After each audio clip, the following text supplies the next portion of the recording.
Hi everyone. Hey, we're just continuing in our 5 for Faith devotionals, and we just appreciate you guys joining us. Today we're going to talk about this phrase, God will provide. You know, it's a phrase we often go to as believers, don't we? When we're struggling with something or calamity happens, we have an issue, we use this phrase, God will provide. And you know, I think it's a really great thing that we consider where God provides for us. But do we always believe that to be true? You know, I know in my life I struggle there, that I often want to take things on my own or and do things on my own. I think that's kind of how we're built. With our culture, we're dependent on no one, honestly. We have this rugged individualism as Americans.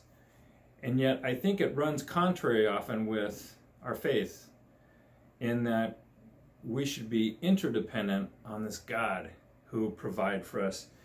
You know, and certainly we see this over and over again in the Hebrew culture.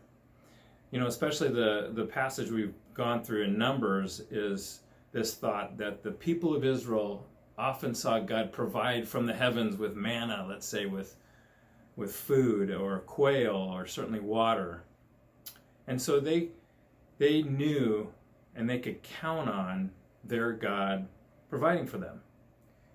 And this term Jehovah Jireh came into being.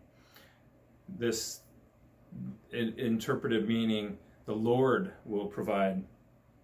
You know, there's countless examples of their history, the Jewish history of God providing for them. You know, we're reminded of the widow in Elisha's time getting the oil over and over again to provide for her family and even sell it to make a living. Or the example of Jesus with just a few loaves and fish feeding upwards of 10,000 people. So we know these examples. The example that strikes me is the example of Abraham.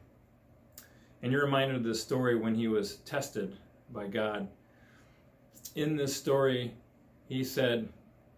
God said to Abraham, take your son, your only son, the one you love, and sacrifice him to me.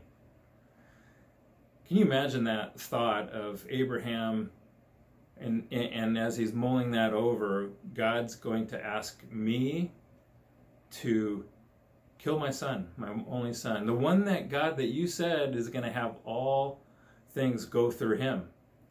And he said, yes, this is what I want you to do. And it took about 3 days' journey for him to come to the place where he was to sacrifice his son.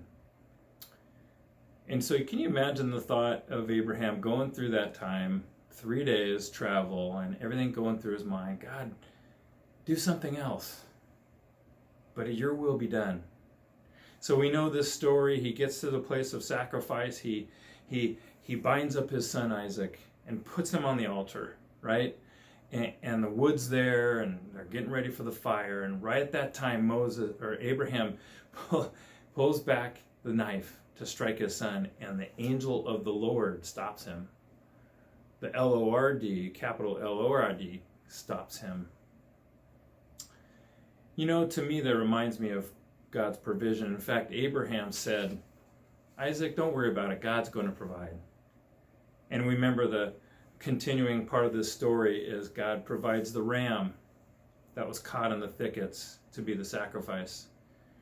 And you know, I was thinking about this thought that the ram and its horns are caught in the thickets.